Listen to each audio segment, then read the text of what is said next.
शांति। लोगों के जीवन में गरीबी क्यों आती है? क्या ऐसा कारण है जिससे लोग गरीब होते जाते हैं? इस वीडियो देखने के बाद आपको ये पता चल जाएगा कि आपकी किन आदतों की वजह से आप गरीब हैं और इनसे आप कैसे छुटकारा पा सकते हैं। लोग कहते भी हैं जिसके पास पैसा नहीं रहता है और जो गरीबी के जीवन जीता है वही असल में जान पाता है गरीबी कितना बुरा चीज़ है। वो हमेशा सोचता भी है कि भगवान जीवन में किसी को ये वाले दिन ना दिखाए, लोग कभी गरीब ना हो। ये जो लोग गरीब हैं वही सिर्फ जान पाते हैं। वैसे तो 2-3 ऐसे कारण हैं जिसके वजह से लोग गरीब होते हैं। पहले तो एक कारण है जो लोग पैसा कमाना नहीं चाहते हैं, परिश्रम करना नहीं चाहते हैं, वो लोग गरीब रहते हैं। फिर कुछ लोग अपने सोच के कारण भी गरीब रहते हैं। वो हमेशा सोचते हुए रहते हैं कि हमारे पास पैसा नहीं रहेगा, हमारे पास पैसा नहीं आएगा, ये उनकी सोच रहती है। इसके कारण से भी बहुत लोग गरीब रहते हैं। और तीसरा कारण ये है, जो लोग अपने आय से अपनी व्यय ज़्यादा करते हैं वो लोग भी गरीब रहते हैं। लेकिन कोई कोई लोग हैं जो लोग सपना देखना जानते हैं, अमीर बनना कैसे होता है ये वो लोग जानते हैं। गरीबी जीवन में बहुत बुरी चीज़ है जिसकी वजह से लोग बहुत परेशान हैं। लेकिन इस वीडियो में आप जान पाएंगे कि आपके जीवन में गरीबी क्यों है और इसे आप कैसे छुटकारा पाएंगे। एक समय की बात है, एक गुरुजी और उनके शिष्य दोनों रास्ते से जा रहे थे। बहुत दूर चलने के बाद एक बड़े से खेत में एक छोटी सी घर दिखाई देती है। वो लोग सोचते हैं कि जाके उन घर में थोड़ा सा पानी पिया जाए और अपना प्यास बुझाया जाए।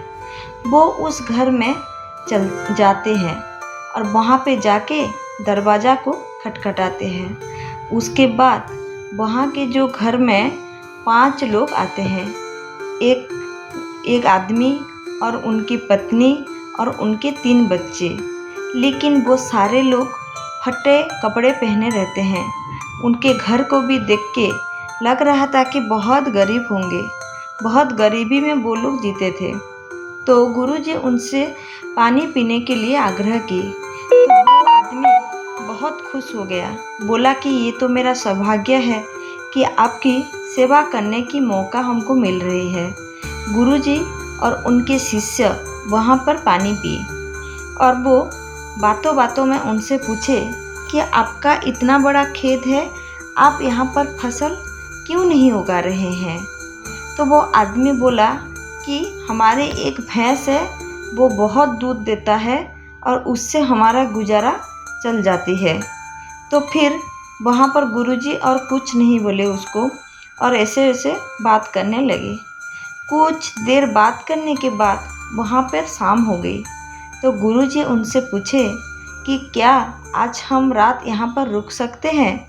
तो वो आदमी भी बहुत खुश हो गया और गुरुजी को बोला कि ये तो मेरा सौभाग्य है कि आप यहाँ पर रुकने के लिए बोल रहे हैं। आज रात को आप यहाँ पर रुक जाइए। तो वो शिष्य और गुरुजी दोनों वहाँ पर रुक गए। उसके बाद थोड़ी देर बाद वो खाना खाने के बाद विश्राम करने के लिए चले गए। ऐसे में आधी रात हो गई। आधी रात होने के बाद गुरुजी आए और शिष्य को बोले कि चलो यहाँ से चलते हैं और उसकी जो भैंस है उसको भी लेकर चलते हैं। ये सुनकर शिष्य को बड़ी आश्चर्य हुई कि जो गुरुजी इतने अच्छे अच्छे ज्ञान देते हैं, इतने अच्छे अच्छे बात करते हैं, सबको अच्छा चीज़ सिखाते हैं, किसी के साथ छल कपट नहीं करना चाहिए, चोरी नहीं करना चाहिए, किसी को जीवन में दुख नहीं देना चाहिए, ये सब सिखाते हैं, वो आज ऐसी बात क्यों कर रहे हैं? वो शिष्य को कुछ समझ में ही नहीं आया। लेकिन गुरुजी की बात थी तो तो वो काट भी नहीं सकता था। तो वो दोनों वो भैंस को खुल के ले गए और सामने एक बड़ा जंगल था। जंगल में जाके वहाँ पे उसको छोड़ दिए। गुरुजी की ये बात शिष्य को कुछ समझ ही नहीं आई। ऐसे ही समय बीतता गया। 10-12 साल के बाद एक दिन वो शिष्य तब गुरुजी बन चुका था। एक दिन उसको याद आया कि जो आदमी के भैंस हम लाके जंगल में छोड़ दिए थे, चलते हैं उसी स्थान पर और वो आदमी का कुछ आर्थिक मदद करते हैं। तो वो आर्थिक मदद करने के लिए वो वहाँ पर जा पहुँचे। तो वहाँ पर जो दृश्य देखे, उस चीज़ को देखकर वो आश्चर्यचकित रह गए। वो वहाँ पर देखे जो बंजर ज़मीन था, जहाँ पर कुछ भी नहीं था, आज वहाँ पर एक सुंदर और बहुत बड़ा फल बगीचा था और वो झोपड़ी के जगह एक आलीशान मकान था। तो उसको लगा कि शायद हमारे भैंस ले जाने के बाद वो बेचारा आदमी वहाँ से चला गया और वो उसको ना ढूंढ पाएंगे। लेकिन कुछ समय के बाद वो आदमी उनको दिखे जिनके घर में वो रुके थे।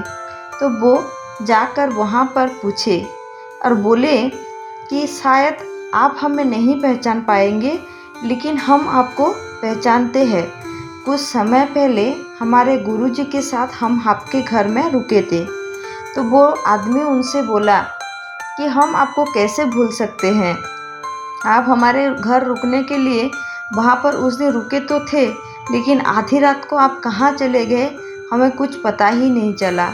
और उस दिन हमारे साथ और एक बड़ी घटना भी घटी थी कि हमारी जो भैंस थी वो भी कहीं चली गई थी और उसके जाने के बाद हमने उसको बहुत ढूंढा, लेकिन वो कहीं मिला ही नहीं। लेकिन हमारे साथ एक बहुत अच्छी चीज़ हुई। वो भैंस जाने के बाद मेरा गुजारा तो बंद हो गया, उसी भैंस से ही मेरा गुजारा चलता था। तो फिर मैंने क्या किया कि मैं कुछ दिन तक लकड़ी की बिजनेस करने लगा। जंगल से लकड़ी लाता था और उसको मार्केट में बेचकर कुछ पैसा लाता था। और कुछ पैसे होने के बाद फिर जो मेरा बंजर ज़मीन था उसमें हम फल लगाने शुरू किए। और जब हमारे पास बहुत सारा पैसा आ गया तो उस बंजर ज़मीन में हम बहुत बड़ा फल बगीचा बना दिए उसको। आज इस फल बगीचा के कारण हम इस शहर के सबसे बड़े फल व्यापारी बन चुके हैं। हमें ये उस भैंस के जाने के बाद हमारा ये फ़ायदा हुआ है। अगर वो भैंस ना जाती तो मैं ये सब कभी कर पाता ही नहीं।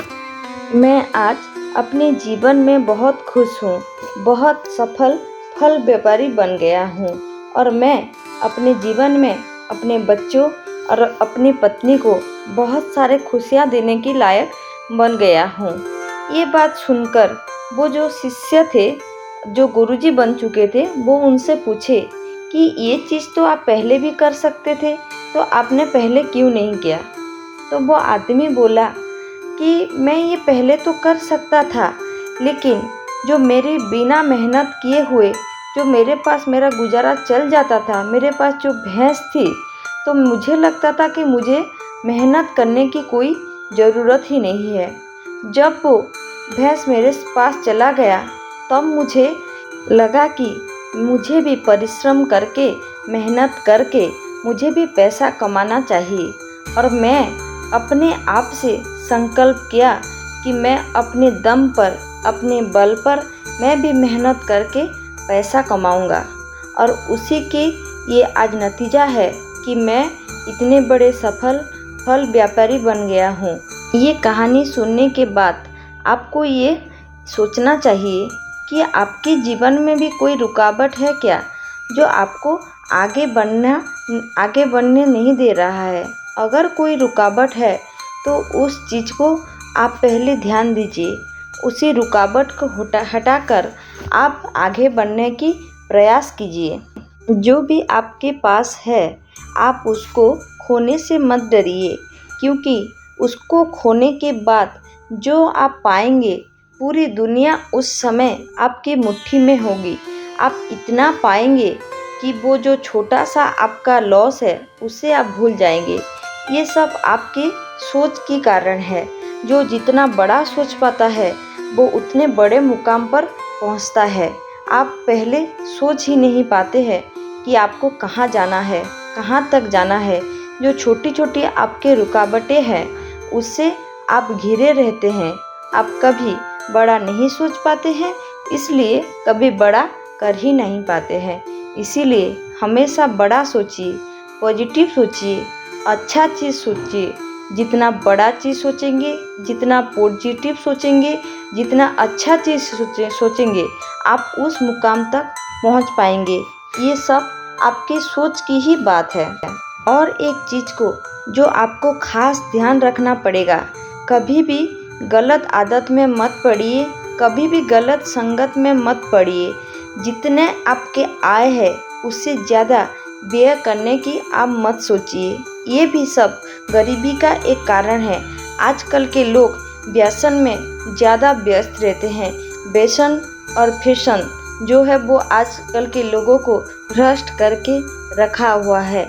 इन दोनों चीज़ों में आजकल के लोग फंसे हुए हैं, जिससे कि लोग निकल नहीं पाते हैं। वो अपने आप को देख ही नहीं पाते हैं कि पैसा उनके पास कितना है और वो कितना खर्च करें, जिनकी वजह से लोगों के जीवन में गरीबी आती जाती है।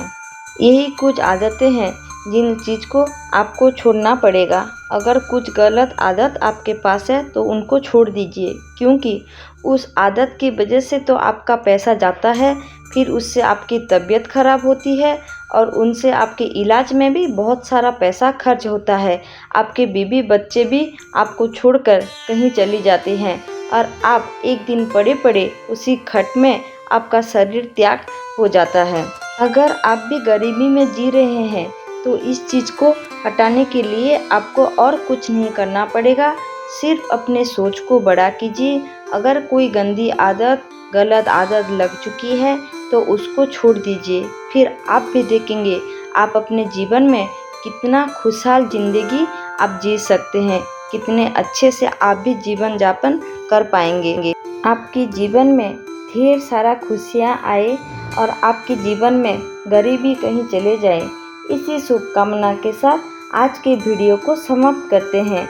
अगर आपको वीडियो पसंद आए तो उसको लाइक कीजिए, अपने फैमिली और दोस्तों के साथ शेयर कीजिए। अगर आप हमारे चैनल में नए हैं तो चैनल को ज़रूर सब्सक्राइब कीजिए और सब्सक्राइब करते वक्त बेल आइकन को ज़रूर दबाइए, ताकि हमारे नए नए वीडियो का नोटिफिकेशन आपको मिलता रहे। और हमारे कमेंट में मेरे शिव बाबा को ज़रूर याद कीजिए। ओम शांति।